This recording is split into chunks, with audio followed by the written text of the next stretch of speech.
Pai de Cristo Jesus, meus amados irmãos, vamos iniciar hoje mais uma aula que tem por tema quando as heresias ameaçam a unidade da igreja. É a nossa lição de número 1 de janeiro de 2025. E o nosso texto básico, é o nosso texto áureo, é Judas capítulo 3, capítulo 1, versículo 3. O Judas não tem, só tem um capítulo, mas a gente pode citar dessa forma. Ok? Nós vamos para a nossa introdução, mas antes de começar a fazer a leitura, eu quero que você observe o seguinte, que sempre a primeira aula, ela vem sempre lembrar o escopo do nosso trabalho. Nós vamos trabalhar sempre com o título da lição e com o texto áureo ou a leitura bíblica em graça, nunca com o conteúdo central da revista. Então, se houver alguma diferença, a diferença realmente é proposital. Trabalharmos com um escopo teológico diferente para que seja um subsídio também diferente para a sua aula, para o seu conteúdo. Mas vamos para a introdução. Dentro da academia teológica, heresiologia e apologética caminham juntas. Normalmente não existe distinção quando você estuda apologética, automaticamente você estuda heresiologia. Caminham juntas, formando uma só matéria. Desmembrá-la torna-se um ato muito custoso, muito difícil, porque já está enraizado na mente e na cabeça do brasileiro, ou do teólogo brasileiro, ou assim por diante, no mundo inteiro, se a gente não pode dizer dessa forma. Então torna-se muito custoso para o teólogo da atualidade. Mas saber como elas funcionam separadamente, ou seja, como que funciona a heresiologia e como funciona a apologética. Nós não vamos tratar disto hoje aqui, porque senão demandaria uma aula de uma hora e meia, e não é o nosso objetivo. Mas saber como elas funcionam separadamente auxiliam no escopo do seu sentido central. Ou seja, o que é heresiologia e o que é apologética? Como que a apologética funciona, que é a base da lição que nós vamos estudar com 13 lições. Pois bem, então precisa se entender isso para entender o escopo central da revista, do conteúdo que vai envolver. Na aula de hoje, a palavra-chave é heresia. Você vai encontrar na revista mesmo, isso aí. Heresia. Mas a gente vai. O que vai ser o escopo dividido que vai delinear a lição? Nós vamos ter unidade, porque isso faz parte do título da lição. Então, quando as heresias ameaçam a unidade da igreja. Então, nós vamos ter unidade, apologética, e aí heresia, unidade e apologética são o escopo que vão envolver a aula no sentido central, tá? A aula de hoje. Então, por mais que eu não cite heresiologia, por mais que porventura eu não citar apologética ou a palavra unidade, isso está subentendido no assunto que nós estamos abordando. Então, heresia, unidade e apologética pode se tornar ambíqua. Apologética pode se tornar ambíqua. Apologética, tá? Nós vamos falar sobre heresia, unidade e apologética, mas a apologética pode se tornar ambíqua. Por que a apologética pode se tornar ambíqua? A apologética pode se tornar ambíqua dependendo do lado que ela ficar, ou que ela se posicionar. Então você precisa entender o que significa apologética. Você entendendo o que significa apologética não é uma coisa exclusivamente cristã. Apologética é um ato de abordar ou argumentar algo que nós vamos deixar para o ponto do conteúdo. Então, a apologética pode se tornar ambígua dependendo do lado que ela ficar. Nosso primeiro ponto é o termo apologética. Então, apologética, tá? Minha defesa. Apologética, minha defesa é o tema que nós vamos abordar agora. 1 de Pedro, capítulo 3, versículo de número 15, que está na nossa leitura bíblica em classe. E estáis sempre preparado, pronto, para responder o argumentar, porque responder é o termo que vai aparecer a palavra apologética. Apologética poderia ter sido transliterada ali no texto, mas pois bem. Então, argumento argumento com fundamento. Então, responder com mansidão. Mansidão significa delicadeza, tá? E temor. Então, com respeito. Então, mansidão, delicadeza, temor e respeito a qualquer que vos pedir a razão da esperança que há em vós. Então, é esse escopo que nós temos como base. Apologética é a minha defesa. Então, a apologética, ela vai funcionar como a minha defesa, como, por exemplo, como aquilo que eu creio, como aquilo que eu confio, aquilo que eu entendo, aquilo que eu compreendo. Então, a apologética é o ponto que nós vamos observar. A apologética é a minha defesa, tá? A gente precisa entender isso. Então, a apologética corresponde intrinsecamente.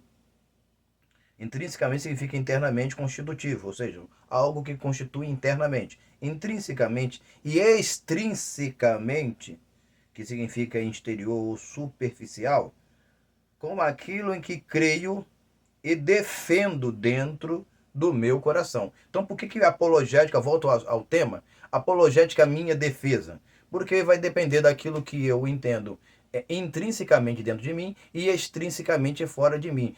Fora de mim, eu não estou falando de fora de mim, a minha roupagem, o costume da igreja, mas daquilo que eu expunho, por isso eu falo fora, tá? Extrinsecamente para fora. Eu entendo intrinsecamente dentro e extrinsecamente para fora. Eu exponho aquilo que está intrínseco, que está no meu coração, aquilo que eu defendo, intrínseco. Então, o que eu preciso entender o que está intrínseco? Santificai, que é reverenciar e respeitar e reconhecer a Cristo. Isso tem dentro da nossa leitura bíblica em graça. A Cristo onde? Dentro do meu coração. Então é o primeiro ponto. Eu tenho que santificar Cristo dentro de mim. Cristo tem que ter a primazia e supremacia dentro do meu coração, dentro do meu comportamento, dentro daquilo que penso, dentro daquilo que entendo. Então a apologética, a minha defesa, ela vai trabalhar com isso, aquilo que eu compreendo dentro do meu coração, aquilo que está dentro de mim, aquilo que está no íntimo da minha alma. Então santificar, que significa separar, separação, mas é traduzido em algumas versões como reverenciar, respeitar e reconhecer. Então, Cristo precisa ser santificado, Cristo precisa ser reconhecido. Primeiro ponto que a primeira defesa é pessoal. Eu defendo Cristo comigo mesmo, ou consigo mesmo, dentro da minha alma, dos ataques espirituais. É isso que eu quero abordar aqui dentro dessas palavras que a gente está utilizando. A primeira luta, a palavra luta vem da palavra pali, que a gente encontra em Efésios capítulo 6, versículo 12, é espiritual. A primeira luta é espiritual.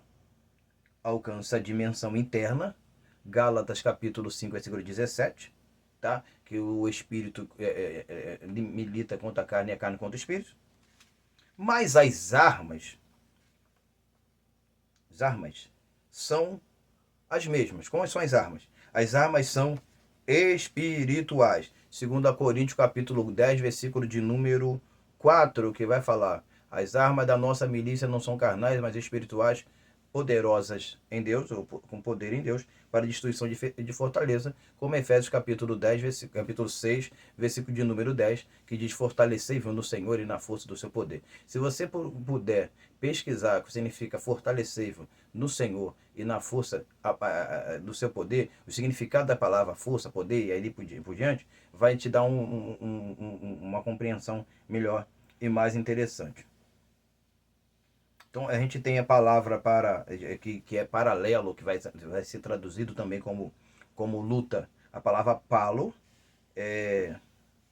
que vem ou a palavra sustratiote, que a gente vai encontrar em algumas epístolas, né? Como companheiro de armas. Filipenses capítulo 2, versículo 25. Companheiro de arma. Meu companheiro, ou seja, companheiro de luta, companheiro de armas. Pois bem, vamos lá. Em resumo, então a gente já sabe que a nossa luta é interior. Em resumo, o campo central da apologética, defesa, é o crente saber se defender de si mesmo. Mateus capítulo 15, versículo 11, que é do coração que procede as coisas ruins. Observação, o pastor Ezequias Soares diz que a apologética é a defesa lógica, isso está na revista, defesa lógica e racional da fé cristã e de suas práticas doutrinárias. Isso está no segundo tópico, que é o que tem por tema apologética. O que é apologética? Página 7 da nossa lição. Estou falando da minha revista de professor, né? Eu estou me baseando na minha revista de professor, que tem maior quantidade, mas desculpa. Perdão aqui. Mas é nosso segundo tópico, o que tem o tema, o que é apologética. Pois bem, eu discordo dele. Discordo dele de seguinte coisa: quando ele fala que a apologética é a defesa lógica e racional da fé cristã, a apologética não está intrinsecamente e nem extrinsecamente envolvida, ou necessariamente significa o uso dela depende da defesa do uso cristão. Ela tem um uso universal, por isso que ela se torna ambígua tanto de um lado e de outro, e quem vai usar que vai dar validade a ela. Ela pode ser usada de forma negativa ou positiva, ou seja, pessoas negativas vão usar a apologética negativamente e vai ser uma apologética ruim, danosa e prejudicial. Tá? Mas não é o escopo da nossa discussão. Pois bem, 2. Apologética e suas armas. Nós já citamos que, 2 Coríntios capítulo 10, versículo de número 4, as armas da nossa milícia. Tá? Efésios 6, 10. Então agora nós vamos falar sobre a apologética e as suas armas. O que é as armas da apologética? Então a gente nós temos o seguinte: combatendo sempre por vós. Combatendo é lutando com esforço, ou esforçar, sempre por vós, em orações. Qual é a primeira arma ou a arma principal da apologética, quando eu falo intrinsecamente ou extrinsecamente do que ela, como que ela funciona, o que quando eu falo ainda ligado com a primeira lição? Eu lutar contra mim mesmo, contra si próprio. Então, o que eu tenho que fazer? É a oração. Então, as armas apologéticas vêm envolvida com oração. Paulo falou que lutando por vós em oração. Paulo fala segundo a eficácia que opera eficientemente em mim. Então, eficientemente, que a gente encontra em Colossenses capítulo 29, na Almeida atualizado 93. Então, assim, o poder de Deus, a graça de Deus, ela opera eficientemente ou suficientemente dentro de nós. E a gente precisa entender isso. Mas como que ela vai operar eficientemente dentro de nós? Pelo poder da oração. É a oração que vai fazer que isso aconteça.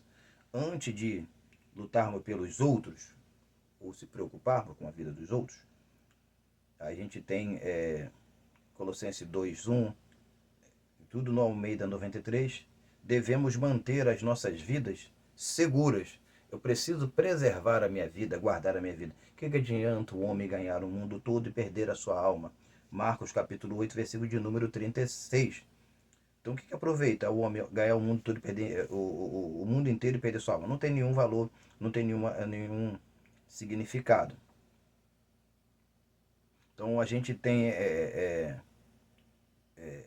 dando continuidade, referente à oração ainda como a arma da apologética, em questão da minha defesa pessoal, a minha defesa, a gente tem oração, que perseverar em oração, Romanos capítulo 12, versículo 12, perseverar em oração, orando em todo o tempo, Efésios capítulo 6, 18.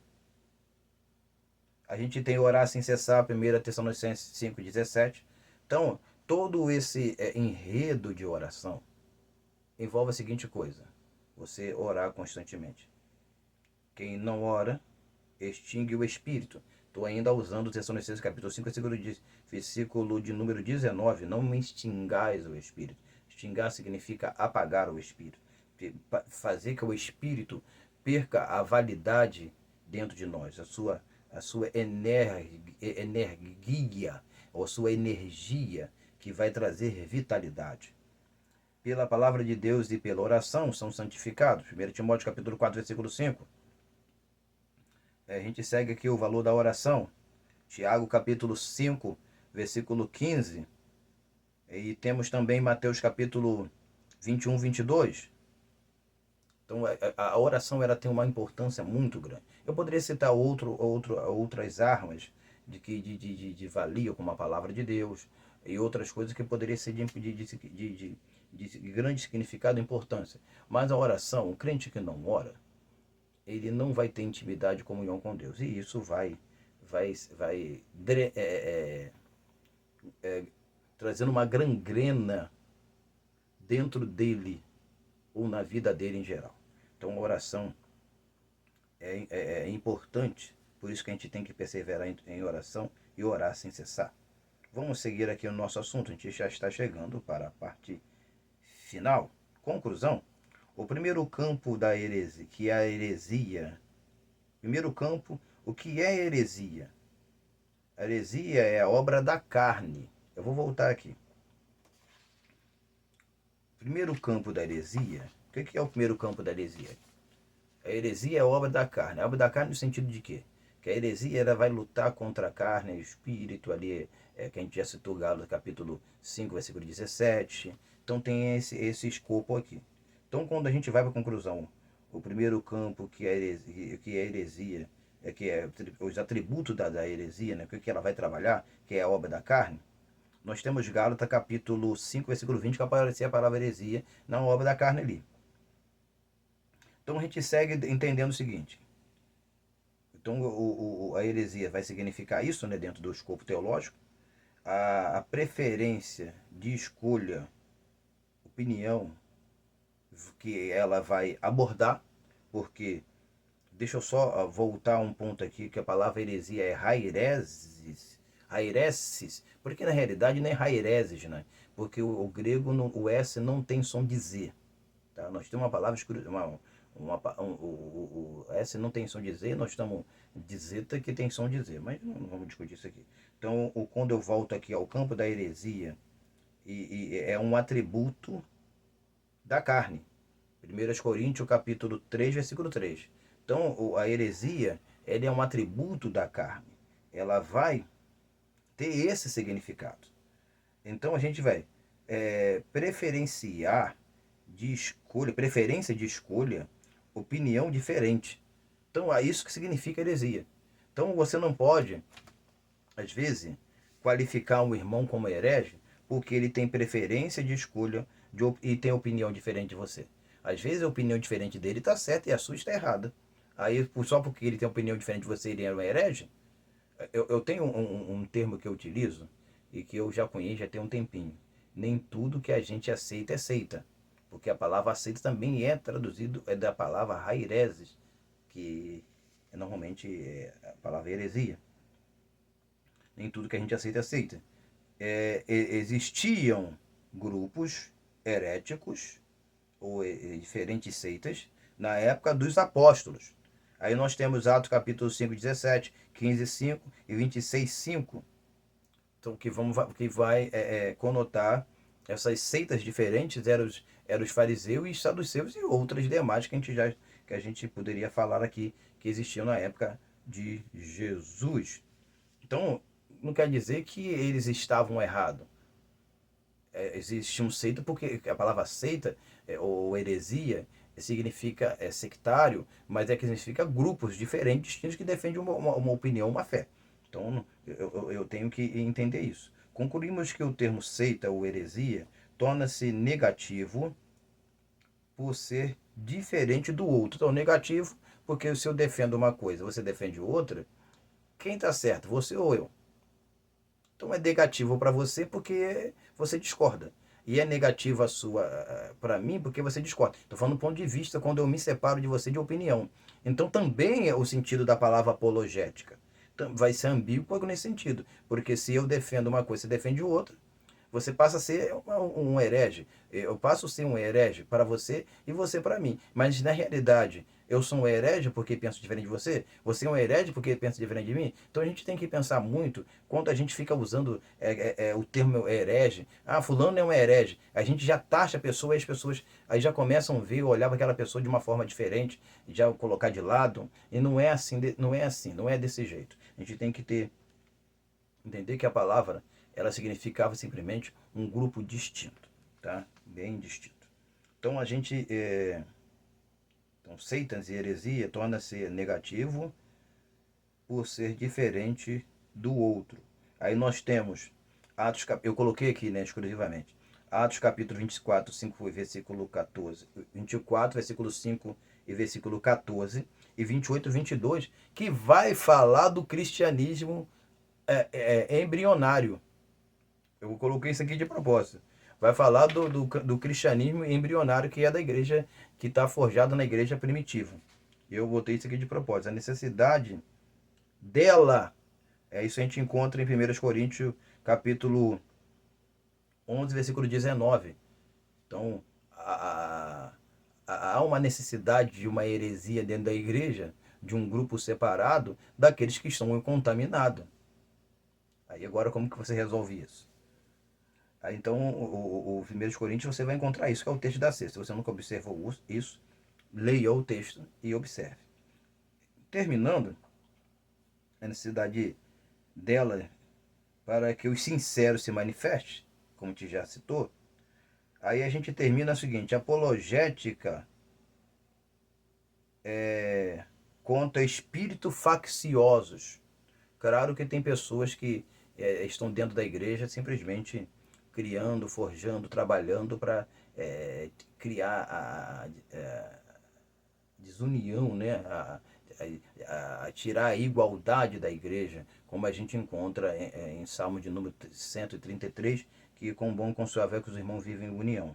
Nós temos Tiago capítulo 3, versículo de número 14 e 16, que é o espírito faccioso, espírito de divisão que existe dentro da igreja. Eu quero só uma pequena observação, fazer uma pequena observação aqui, e quero que você acompanhe. Quando eu citei 1 Coríntios capítulo 3, versículo 3, abordando isso como obra da carne. Porque, e como heresia. Por quê?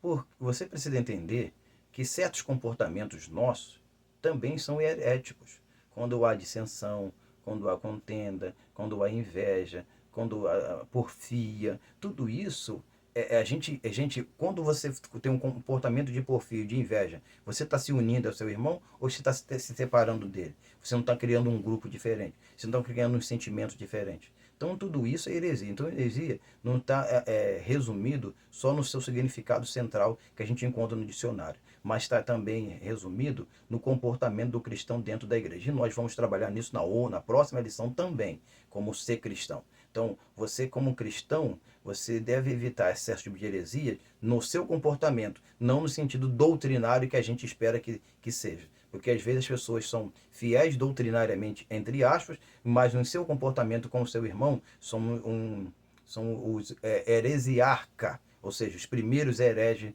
dentro e no centro da igreja. Mas que Deus possa nos abençoar nossa primeira lição, nossa primeira aula, nos permitindo dar prosseguimento ao conteúdo e que nós possamos aprender de Jesus, que é o nosso grande mestre. Que Deus nos abençoe. Em nome de Jesus, um bom domingo. Amém e amém.